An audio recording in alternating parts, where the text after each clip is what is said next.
16th century, the mathematician Robert Recorde wrote a book called The Whetstone of Wit to teach English students algebra. But he was getting tired of writing the words is equal to over and over. His solution? He replaced those words with two parallel horizontal line segments because the way he saw it, no two things can be more equal.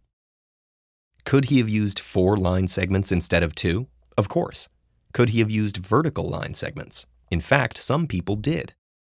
There's no reason why the equal sign had to look the way it does today. At some point, it just caught on, sort of like a meme. More and more mathematicians began to use it, and eventually, it became a standard symbol for equality. Math is full of symbols: lines, dots, arrows, English letters, Greek letters, superscripts, subscripts. It can look like an illegible jumble. It's normal to find this wealth of symbols a little intimidating, and to wonder where they all came from.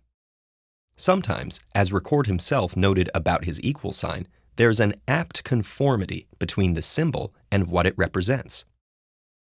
Another example of that is the plus sign for addition, which originated from a condensing of the Latin word et, meaning and. Sometimes, however, the choice of symbol is more arbitrary, such as when a mathematician named Christian Kramp introduced the exclamation mark for factorials just because he needed a shorthand for expressions like this. In fact, all of these symbols were invented or adopted by mathematicians who wanted to avoid repeating themselves or having to use a lot of words to write out mathematical ideas. Many of the symbols used in mathematics are letters, usually from the Latin alphabet or Greek. Characters are often found representing quantities that are unknown and the relationships between variables. They also stand in for specific numbers that show up frequently, but would be cumbersome or impossible to fully write out in decimal form. Sets of numbers and whole equations can be represented with letters too. Other symbols are used to represent operations. Some of these are especially valuable as shorthand because they condense repeated operations into a single expression.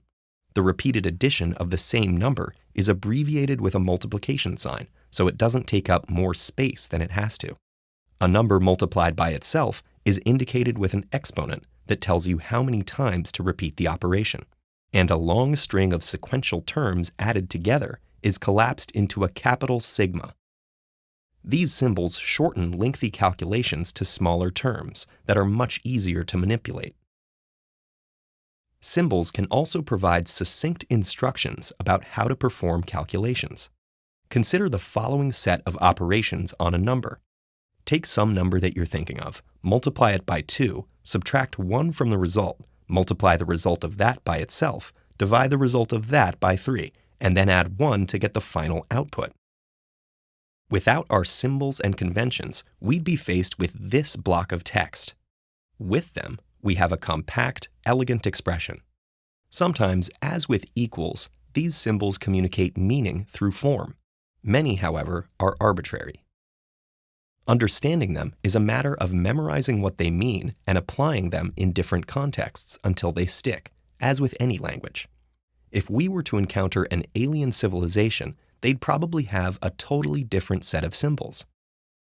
But if they think anything like us, they'd probably have symbols.